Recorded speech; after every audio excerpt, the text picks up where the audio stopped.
And here's the news, Diana. Thank you, Clark. You can't leave the lasso of truth in the Justice League. You're disclosing too much information, Clark. Have you seen Superman recently? Hi, everybody. I'm Michaela Grundle, your host, coming back at you today with another Haydenfilms Minutes video.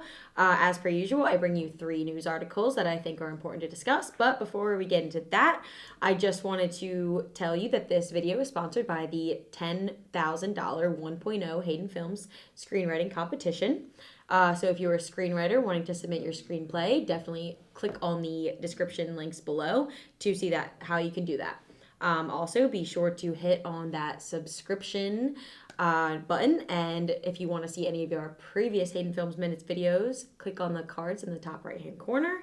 And if you are interested in seeing any of our future Haydenfilms Minutes videos to come, click on the notification bell and you'll be notified whenever we come out with new videos.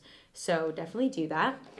So moving into our first article, titled, Give the Gift of Streaming This TV Binge-Watching Holiday Season, 2020 Gift Guide. So, you know that the holiday season is upon us. Thanksgiving is this week. Hope you guys are all staying safe.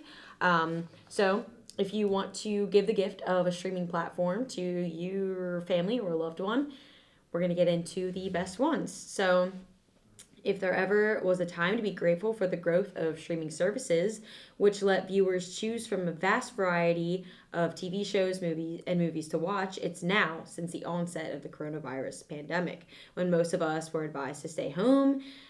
Turning the TV on for distraction and escape has never felt more necessary. So I'm sure you all are into streaming services and you all have the ones that you prefer. But let's get into some of them. So one of the ones that has grown most recently is Disney Plus. So this article says, sure, Netflix is the big dog when it comes to streaming with more than 195 million subscribers all over the world. However, in the first year, Disney Plus streaming services has had 73 million subscribers. So that's super impressive. So if you want to get a subscription to Disney Plus, it's a $6.99 a month or $69.99 per year. For more choices, subscribers can get a bundle that includes Disney Plus, Hulu, and ESPN Plus for $12.99 a month. So you can sign up by going to disneyplus.com. So if you're interested in that, go and check it out. We also have here another streaming service, Hulu and Hulu Plus Live TV. So if you've run out of things to watch on Netflix, Hulu offers an alternative that combines original series as well as many broadcast network shows, which you can watch either shortly after they air or on live, which would be the Hulu Plus Live TV option. So this includes Grey's Anatomy, The Good Doctor, and unfortunately the short-lived Stumptown, which set in Portland but filmed in Los Angeles. So you can also watch Hulu original series, including Shrill and Normal People, and the Emmy-winning Handmaid's Tale. So definitely check that out. You can get Hulu for $5.99 per month with ads, or $11.99 with no ads. Hulu plus Hulu Live TV is $54.99 per month with ads and $60.99 per month. So, I mean, it's a little bit of a hefty price. Or eventually, the TV plans will increase to include Hulu and Hulu Plus Live TV for $70.99 per month. So that's coming up. It's a little pricey, but if you're into it, then go for it. You can definitely sign up at signup.hulu.com. And moving on to HBO Max, which is another streaming service that you can get. It offers movies, original series, and other known shows. So let's get into the shows. It offers Friends, which is no longer offered on Netflix, unfortunately. Rick and Morty, Game of Thrones, Watchmen, Westworld, Chappelle Show, Key and Peele, and originals including The Flight Attendant and The Fresh Prince of Bel-Air Reunion, which sounds really exciting. So you can get this for free trial, probably assuming for like a month, and then you would pay $14.99 per month, which will auto-renew until the subscriber cancels. So you can subscribe there by visiting hbomax.com. So the last and final subscription service that I'm going to be talking about today is Amazon Prime Video. So Amazon Prime Video is a rich source for all sorts of movies and TV shows from old to new. You can check out The Marvelous Mrs. Maisel, where you can check out The Boys, Bosch, Fleabag, or 000. So you can get these movies or TV shows at $8.99 per month, and you can get a free trial. So you can visit Amazon's website to get involved into that. So that concludes our first article. So if you're interested in any of those streaming services, be sure to check them out. Moving on to our next article titled Suited Avatars and Digital Offices, Traders and Bankers Embrace VR. So we talk a lot about virtual reality on these Haydenfilms Minutes videos. So today it's pretty interesting because this discusses how, workplaces are incorporating virtual reality to kind of get away from this Zoom fatigue. So let's get into it. Let's go. So with 90% of employees at some of the world's biggest financial firms now working at home due to a resurgence in coronavirus infections, more and more companies are experimenting with VR, which is great. They're staying on top of the ever-evolving virtual reality world. So some practices could stick beyond the pandemic, particularly as home working becomes more widespread. So I'm sure that we can see this progressing, and financial firms, for example, are realizing that they may be saving costs by incorporating this virtual reality instead of having in-person workplaces. So at investment manager Fidelity International, executives experimented with a VR auditorium, taking questions from colleagues and even walking up and down the aisles. So a quote from Stuart Warner, the head of technology at Fidelity International, says that working from home has massively accelerated the interest in virtual and online spaces, which I'm sure is due to people just getting really sick and tired of these Zoom meetings all the time. I know, for example, I am, and I'm sure a lot of students and business professionals can relate to, anyone around the board. So let's get more into this. Warner says that it brings it to life a little bit. So I'm sure it's nice to actually, collaborate with other like-minded professionals or colleagues to be able to actually have that one-on-one conversation that I'm sure all of us are missing to some degree. So they say that VR can be useful not just for scheduled meetings, but for helping ease the feelings of isolation and giving some workers the office buzz that they crave and thrive in. So, not everybody is enjoying being alone during these Zoom calls. I'm sure a lot of people miss this social environment that workplaces, adhere to. So Zoom fatigue. VR headsets allow users to see and interact with others in the same digital room and movements, such as turning one's head, and that corresponds to how one's avatar moves in that digital space. So it recreates the feeling of human interaction, which has provided the VR push. So let's get more into this. They say that in a virtual environment, you can hear multiple people talking at the same time, which is different from a Zoom setting, where you can wear these headsets. You are transported into a giant room with a whiteboard and office furniture, and you can join other colleagues in brainstorming ideas. So it really does foster this environment of a real workplace setting. So you can actually feel and interact as if you were in an office. It creates the sensation of being with other people.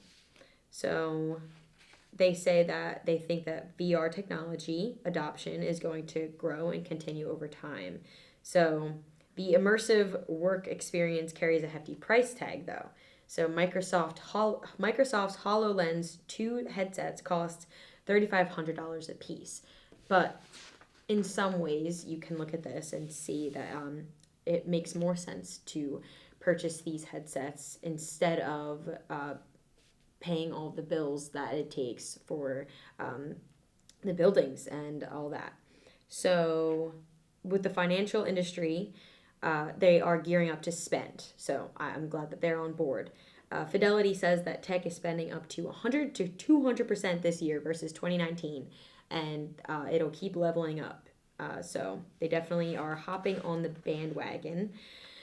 So advances in immersive technology could save banks, like I'm saying, as much as 1.5 trillion by 2030, with nearly 500 billion coming from virtual reality applications alone. So, as you can see, they're going to be saving more money in the end. So, this also says that Microsoft has seen increased opportunities for virtual reality usage this year. Google has declined to comment, and they ended off on saying, I think the pandemic has changed people's perception on what's possible and what's feasible, said Fidelity's Warner. So, again, VR is ever evolving. As we can see, it's improving lives. And I think that a lot of people are starting to really hop on the bandwagon and adopting it and seeing all of the perks that it has.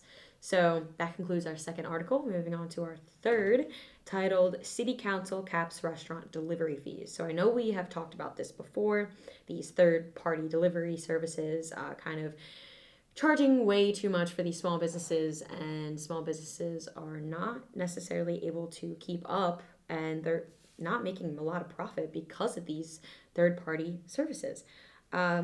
So Chicago restaurants forced to close their dining rooms for a second time during the coronavirus pandemic are at least hoping to cash in on carry-out orders during Thanksgiving. So with the closings happening again, small businesses are heavily reliant on takeout orders, so the fees are now capped at 10%. So downtown Brandon Riley says that COVID unfortunately exposed what I would consider to be price gouging of restaurants by some third-party app companies. When we were informed of restaurants being handed invoices for marketing fees they were unaware of, and in some cases being listed on these platforms without their knowledge. So when they learned of this, they knew it was time to act. They say that this capping, it's their hope that it will provide some much needed relief to a restaurant industry that was being in some ways taken advantage of, especially given their heavy reliance now on carry out and delivery to make a very modest bottom line work.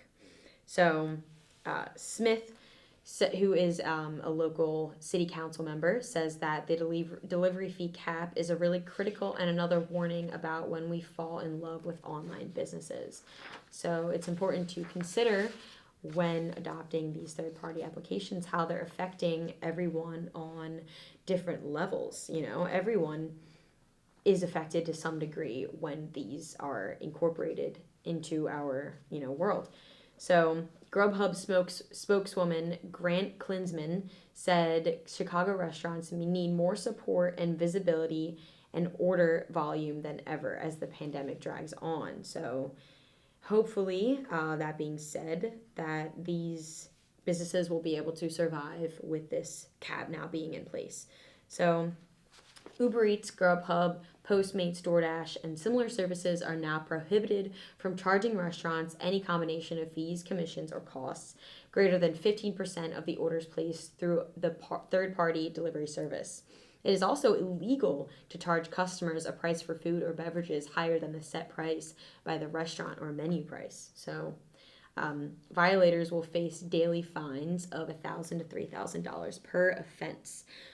So Kim, an owner of this restaurant called Michelin-starred Avondale, she says that some of us are choosing to avoid using delivery apps altogether, but at the risk of losing the ability to stay competitive, since delivery apps' search engines are much more popular than their own marketing. So it's kind of, frustrating, I'm sure, because they have to sort of adopt these third-party delivery services, but they're not really achieving any benefits. So they say that their profit margins are basically 0% profitability, despite laying off the majority of staff, which is really I'm sure, so difficult for these restaurants to stay afloat. So, for example, if you make $10 an order through a third-party delivery service, a restaurant may get $7 of that order, and then the delivery services take the rest.